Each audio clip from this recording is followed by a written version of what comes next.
On Children's Day, my parents threw a Grandkids dinner for everyone. I came directly from work and found my kids sitting on the floor with paper plates while my sister's kids ate at the fancy table. Mom said, "They're used to scraps." My sister grinned. "You should be thankful they got something." I said nothing. I checked the next mortgage due, and simply pressed cancel. And then, have you ever been the responsible one? The one everyone leans on, only to realize you're being bled dry while your own kids are treated like afterthoughts? Because for me, that painful reality slapped me across the face over a crusty hot dog and a glittery cupcake. What the hell did I do then? My name's Arnold. I'm 36, an architect, the older kid, the dependable one. I draw lines for a living, then spend months making sure they become walls that don't fall down. My wife, Maya, teaches 3rd grade, and we have 2 amazing kids, Liam, who's 8, and Emma, 5. They're loud, sticky, hilarious, and always asking where the sun goes at night. We live in a small townhouse, and I'm weirdly proud of everything I've built in it on weekends. I've always been that guy, the one you call when something breaks, or someone needs a ride, or a bill accidentally posts twice. My parents, bless them, they don't say it out loud, but I'm the background son. The steady paycheck. Good insurance. The boring one who just shows up. My sister, Sophia? She's the golden one. The creative, charming type. She could spill coffee on the mayor, and Mom would call it performance art. She talks, and people lean in. She's got 2 kids, Max and Ivy, always in coordinated outfits for her perfectly curated social media posts. I scroll past her long captions about intention and slow living, then go back to measuring stair treads. Our childhood wasn't cruel, but it was definitely tilted. Sophia's ballet shoes were a priority, my cleats were. Maybe next month. Her bedroom got a mural. Mine got a lecture about responsibility. When I landed my first internship, Dad said, "That's great, don't forget your sister's car needs a tune-up." I just thought, that's what families do, right? Help each other. So I said yes. A lot. This year, Children's Day fell on a Tuesday. My parents, being themselves, turned it into Grandkids Day. I finished a sight walk still in dusty boots, my tablet tucked under my arm. Maya had parent-teacher conferences, so I picked up Liam and Emma from aftercare, changed their shirts in the car, combed Emma's hair with a little water. When we pulled up, balloons were tied to the fence. Inside, the house smelled like butter and cinnamon. Mom had a glittery banner. Grandkids Feast! The dining table was set beautifully, a white runner, gold plastic cutlery, 4 name cards, Max, Ivy, Sophia, Mom. Little jars of daisies. A kid's throne chair with a sash. All very cute, very photo-friendly. But my kids? They weren't in the dining room. I found them in the living room, backs pressed against the sofa, sitting on the carpet with paper plates. Their plates held a scoop of macaroni that had already crusted at the edges, a curled hot dog, and 2 grapes rolling around. Max and Ivy, meanwhile, were at the fancy dining table, eating chicken cutlets and mashed potatoes off Rio plates, the kind Mom only uses for holidays. There were 4 cupcakes with tiny sugar crowns, already waiting on the table.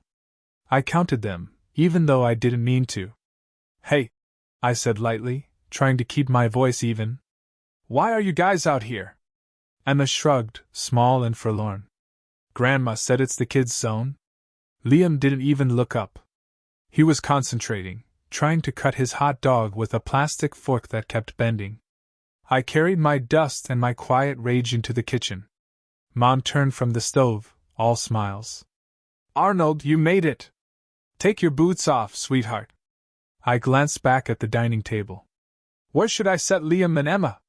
I asked, a tremor in my voice I hoped she wouldn't catch. Mom waved a dismissive hand. "Oh, they're fine in there. Less mess. Besides," and here it came, the word landing like a small, sharp stone, "they're used to leftovers." Sophia leaned against the counter, hair perfect, holding a stemless wine glass. She smirked. "You should be grateful they got anything," she said. Light joking, not joking. My eyes found Liam, still sawing at that hot dog. Emma had her little knees tucked under her, watching those crowned cupcakes like they were distant stars. My chest did that tight, familiar thing. It wasn't rage, not yet. It was a slow, careful click. Like a door that's been scraping on the floor for years finally finding the right angle and closing. Click. I didn't say a word. I set my tablet on the counter. It lit up, displaying my calendar, tomorrow's site meeting, Thursday's client call, and glowing in yellow, a reminder. Mortgage due in 3 days. My thumb hovered over a different recurring payment. A payment I'd set up a year ago, out of temporary help.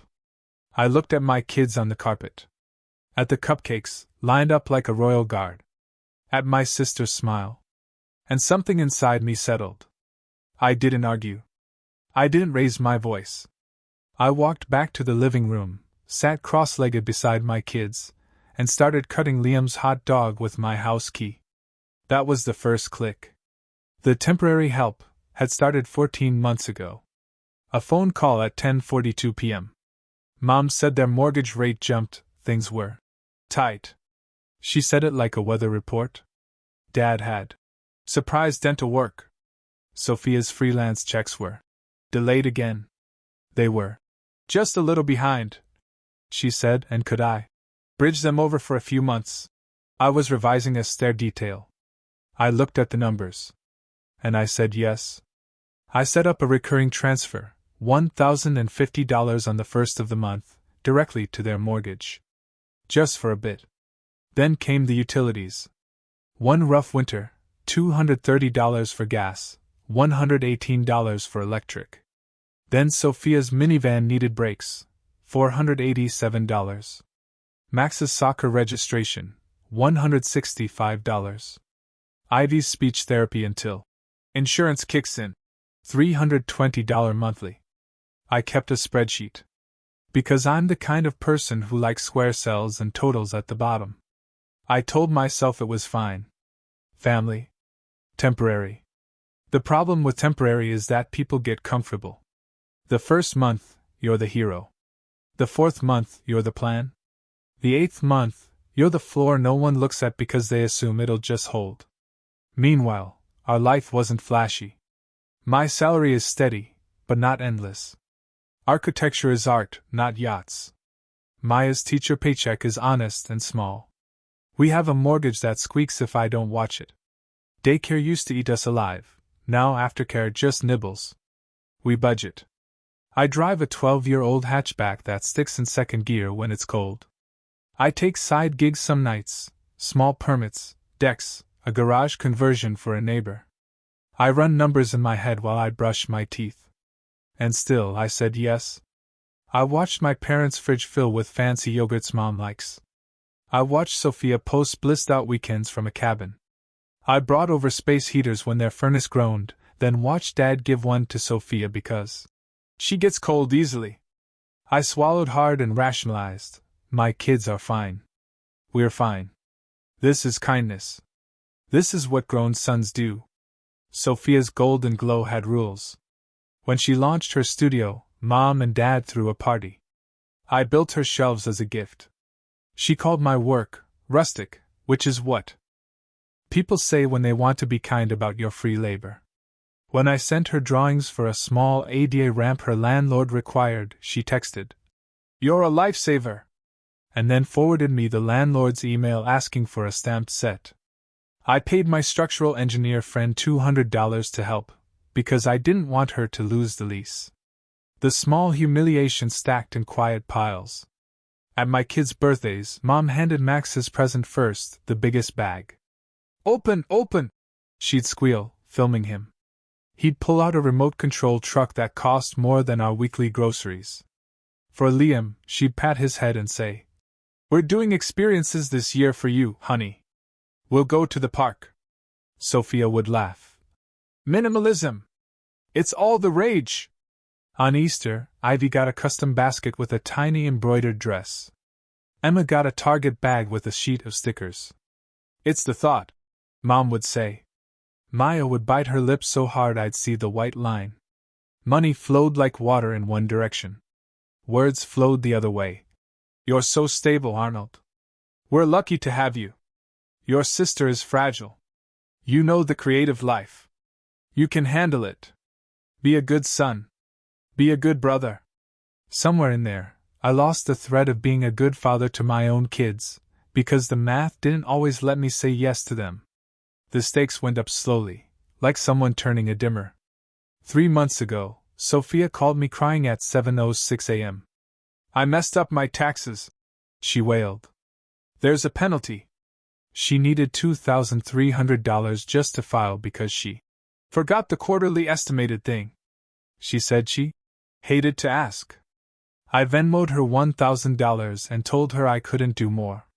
She said, "No worries," in that airy way that made it sound like I'd given her a glass of water, not $1,000 I didn't really have. 2 months ago, Mom brought up the idea of a Grandkids fund.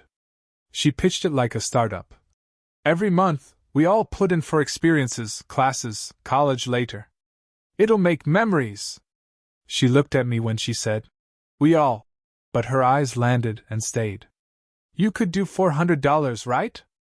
You make more than your sister. I said I'd think about it. She took that as a yes. 1 month ago, Dad asked me to co-sign on Sophia's refinance. Just to get her through this rate. He said it like he was talking about a flu. She's almost there. He smiled the way dads smile when they want you to do the right thing for the team. I said no. It was the first no that sounded like a full stop. He got quiet and said, "Don't be dramatic." Then came Children's Day. Maya had texted me at 4:11 p.m. "Please take snacks. Emma crashes if she doesn't eat by 5. I'd sent a thumbs up and swung by the house to grab apples. We arrived at my parents' place at 5:36. The cupcakes on the grandkids' table had little tags. Max's chocolate, Ivy's strawberry, and 2 with extras in faint pen. The extras never had names. They were for whoever was lucky. I don't think 2 grapes and a crusty Mac scoop would have broken me by themselves. It was the comment, the smirk. They're used to leftovers. You should be grateful. The way Sophia's kids got glitter crowns that said Prince and Princess, while Liam and Emma sat on carpet lint, eating with plastic forks that kept snapping. In that moment, in the kitchen, with my boots, my dust, and my spreadsheet hiding in my phone, I felt the math invert. The plan I'd quietly been living since last year was about to change shape. Not out of revenge, not to be cruel, but because I looked at my own 2 kids and realized I had been teaching them something I didn't believe, that our family's comfort comes second to preserving an illusion that Sophia shines, and everyone else is here to make her light look good. I didn't say anything that night. I watched. I noted which cupcakes got passed. I helped Emma peel grape skins because she said, "The skins are too loud." I listened to Sophia talk about her upcoming retreat in Sedona. I saw Mom tag me in a photo where Liam's head was cut off. And when I tucked my phone away, I knew exactly what button I would press later, and what line I would draw. It didn't explode at the table, it exploded at the presentation. After the kids ate, some more than others, Mom called everyone into the dining room and dimmed the lights like it was a slideshow. She had printed sheets, yes, printed, labeled Grandkids Fund. There were columns. A monthly target at the bottom, $800. Names with suggested amounts: Sophia. $0, in-kind contributions. Mom and Dad. $100, hosting. And Arnold. $700. She even had stars next to my name. "Just to get us started," she said, beaming. Maya had arrived by then, straight from conferences, with 2 tote bags and that exhausted teacher smile. She squeezed my hand under the table. I felt my pulse slow and get heavy, like it does when a beam is carrying more than it should. Mom launched into her pitch. "Experiences. Soccer, ballet, maybe a little Disneyland next summer." She looked right at me on Disneyland. Dad cleared his throat and added, "We all have to sacrifice for the kids." Sophia smiled and said, "I can contribute in other ways." Planning, coordinating, creating a vibe. The word vibe made me want to laugh and cry at the same time. I set my printed sheet down. I'm not doing $700. The room paused. You could hear the fridge hum. Mom blinked. It's just until I'm not doing it, I repeated, my voice calm. And I'm ending the mortgage transfer next month. Mom's face did a complicated thing. Shock first, then hurt, then anger dressed as disappointment. Arnold, that mortgage is what's keeping us in our home. I covered it for 14 months, I said. That's $14,700. Not counting winter utilities and everything else. You told me it was temporary. Sophia laughed softly. Wow. He keeps receipts. I looked at her, straight in the eye. Yes, I keep receipts. Dad pushed his chair back, scraping it across the floor. We're family. You don't nickel and dime family. Maya's hand tightened around mine. He's not nickel and diming, she said. He's outlining a boundary. Sophia rolled her eyes. Don't turn this into a therapy session, Maya. I could feel heat in my neck, but my voice stayed even. This isn't about revenge. This is about closure and boundaries. Silence. Then Mom went for the oldest tool in the box. Your sister needs support. She's raising 2 children. I am also raising 2 children, I said. Who ate on the floor tonight? They like picnics. Mom snapped. They like chairs, Maya said quietly. Sophia leaned in, voice low and cutting. You think you're better than me because you have a W-2? I think my kids deserve the same respect as yours, I said. And I think money without respect is a leash. I'm done wearing it. Mom exhaled through her nose. If you cancel that mortgage payment, we could lose the house. I pulled out my phone. Not to be dramatic, but because we were finally saying true things. I opened my bank app, scrolled to the recurring transfer labeled Parents. My thumb hovered, then tapped Edit. I set it to end this month. The button turned gray. Effective after this month, I said. You've got 30 days to adjust. Dad stood up, his chair legs scraping again. Get out, he said, but it sounded more like a ritual than a command. If you won't help family, then maybe you're not family. I am family, I said. I'm just done being the floor. Liam and Emma were watching from the doorway. I crouched and smiled brightly. Shoes on? We're going home. On the way out, Emma whispered, Do we get cupcakes at home? I smiled. Yes. We're stopping at the store for the cheap ones with too much frosting. In the car, Maya let out a breath she'd been holding for months. You okay? She asked, her voice soft. Not yet, I said. But I know where the studs are now. I can hang new shelves. The calls started at 8:13 a.m. the next day. Mom first, then Dad, then Sophia with a 3-line text that managed to include selfish, ungrateful, and hope you can sleep at night. By noon, I had 19 missed calls. By the end of the week, 47. The voicemails were a catalog: guilt, anger, bargaining. Mom, we will literally be homeless. Dad, a man takes care of his parents. Sophia, thanks for teaching your kids scarcity. I didn't respond right away. I went to work. I did punch walks. I marked up a pay app. I ate a granola bar at my desk and accidentally typed leftovers into a wall tag instead of left. I fixed it and laughed alone in my cubicle like a crazy person. At night, Maya and I sat at the table with my spreadsheet open. I read out loud, line by line, like we were cataloging lumber.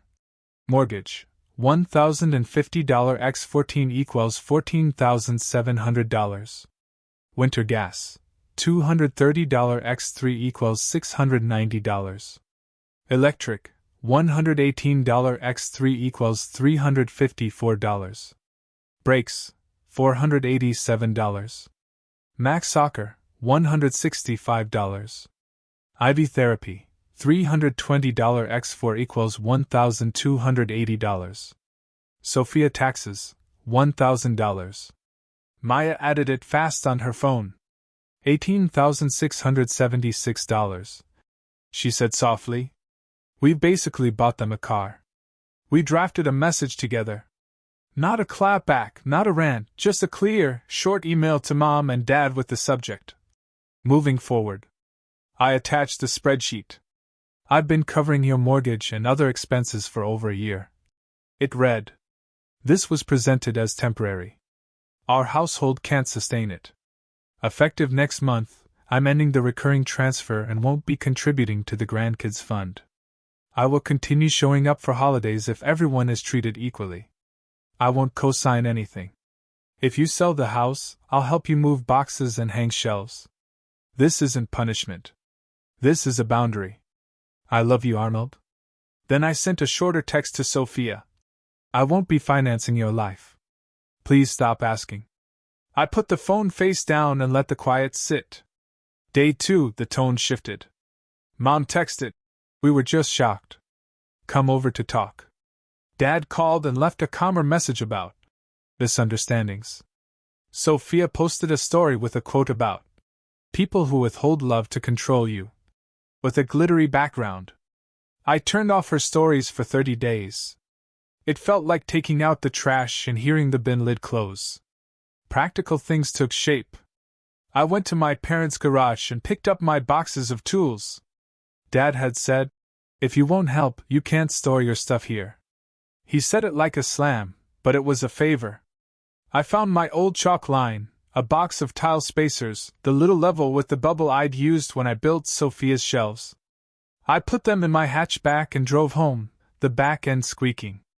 I called the bank to confirm the transfer would end after the current month.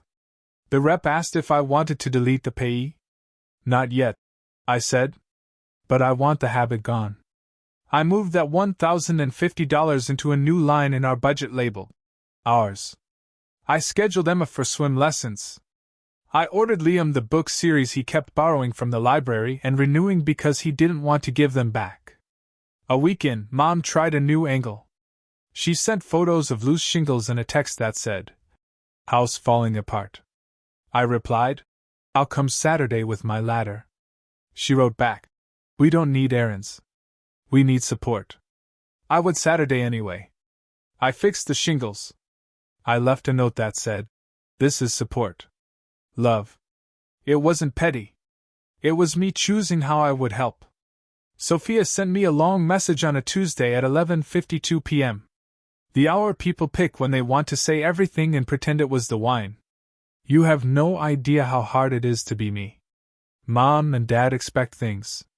The kids expect things. You're lucky you like rules. Not everyone does. Max needs camp money.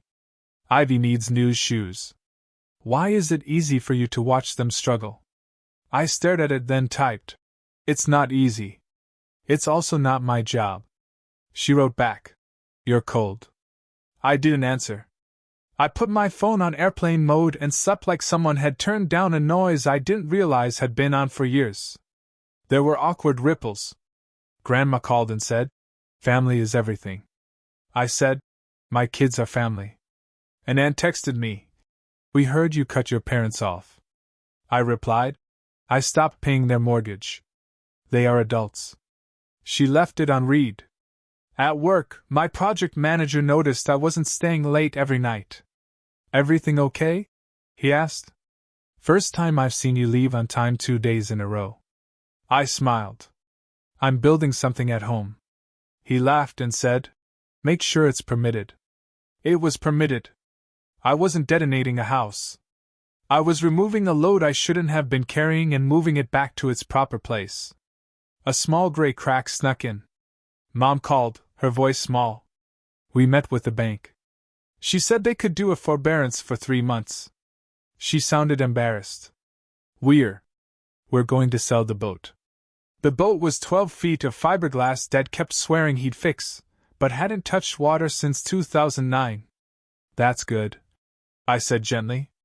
I can help list it. What if we can't keep the house? She asked, her voice cracking. Then we help you move, I said, to something you can afford. She started to cry. Not angry crying, tired crying.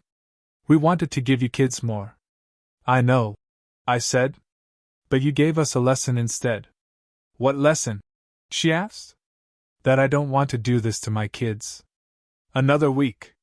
32 missed calls total, then none. A quiet I didn't know I needed settled over our evenings. We ate at our own table, and I noticed how Emma arranges peas by color. How Liam tells a story in wide arcs that somehow land exactly where they should. I stopped mentally calculating other people's bills during bedtime. I said yes to an ice cream stop without checking the bank app first. On a sunny Saturday, we took the kids back to my parents for a short visit. I had told Mom, equal seats, equal plates, or we leave. When we arrived, the dining table had 6 plates. There were no name cards, no crowns, no glitter banner. Just food. Good food. Chicken cutlets, mashed potatoes, green beans. The kids sat together and clinked their plastic cups. Mom watched them like she didn't know if she was allowed to enjoy it. Sophia didn't come. Dad handed me the mail like nothing had happened. A water bill, he said. You know they charge you to make water, and then again to take it away. He was trying to be funny. I let him. After we ate, I went up on the roof to check the shingles again. Hammer, 3 nails, a dab of tar. It felt like the work I know. Clear problems, clear fixes. When I climbed down, Mom was waiting with a small container. For the kids, she said. Cupcakes. I opened it. 4 inside. No crowns, just frosting. Thanks, Mom, I said. She touched my arm. You're a good father, she whispered like a secret. I'm trying, I said. On the drive home, Liam asked if Grandma's house was going away. Maybe the house is changing, I said. But Grandma and Grandpa aren't going away. What about Aunt Sophia? Emma asked. She's a grown-up, I said carefully. She'll figure out her own money. What's money? Emma asked, dead serious. I smiled. Numbers that should match the choices you make. Maya squeezed my knee. That's one way to put it. That night, I opened my spreadsheet and renamed it Past Support. Then I opened a new one and labeled it Ours. The first line. Emma swim $168. The second. Liam book fare $125. I added another. Date night $140. It felt outrageous. And necessary. When I closed the laptop, the house felt different. Not bigger, not richer, just finally ours. It didn't end in fireworks. It ended in boring habits. I stopped checking my phone every hour. I stopped being the emergency contact for grown adults. I started telling my kids yes to little things. Colored pencils from the art store, a $1.50 donut after school, 10 extra minutes of Minecraft. I started running again in the mornings, 3 slow miles listening to houses wake up. I started leaving work on time twice a week and not apologizing. 2 weeks after the feast, Sophia texted. So you're serious? I wrote back. Yes. She replied. You're lost. I let it sit. A month later, she sent a picture of Max at soccer with a caption. Found a scholarship. I sent a thumbs up. No lecture. Not my job. Maybe she felt that. Maybe not. Mom and Dad listed the boat. A guy from 2 towns over bought it for $900 cash. Dad looked weirdly relieved, like a secret had finally moved out. They met with a financial counselor at the bank. Mom told me in a small voice. They canceled cable. They started cooking at home. Dad fixed a leak himself and called to brag. We went over and I said, Nice work. And I meant it. We went back for Sunday dinner one night. No banner, no throne chair. 4 cupcakes, 1 for each kid. No extras. Mom set a plate in front of Emma and said, I saved you the biggest one. And then caught herself, looked at Max, then cut his bigger too, then cut the others to match. It was clumsy. And perfect. After dishes, Dad mumbled, Thanks for the shingles. Like gratitude was a language he was relearning. Of course, I said. I put my hammer back in the trunk and felt like I'd finally put a tool away after leaving it on the floor for a year. On the way home, Maya asked how I felt. I thought about the numbers, the calls, the spreadsheets, the cupcakes. Like I moved a wall, I said. Not the house kind. The kind in my head. I don't want revenge. I don't want a scoreboard. I want a kitchen table where my kids don't learn that generosity means swallowing humiliation. I want a family group chat with pictures of missing teeth and school projects, not invoices disguised as love. I used to think love meant paying quietly and never asking for a chair. Now I think love is a chair and a plate that looks like everyone else's. I think love sometimes sounds like, no. I'm not going to co-sign anything. I'm not a fund. I'm not a safety net stretched so tight that my own kids fall through. I will show up with a ladder. I will bring soup when you're sick. I will fix shingles. I will celebrate what you can afford. I will not be the floor. I won't allow anyone to teach my children that they're leftover people. I won't allow my stability to be a reason to ignore their needs. I won't allow guilt to run our budget. I won't allow silence to stand in for respect. And it's about building something real, slow, and careful, with lines that meet, something that can finally hold us. What about you? Have you ever had to draw a really tough line with family? How did it go? I'd love to hear your experiences in the comments below.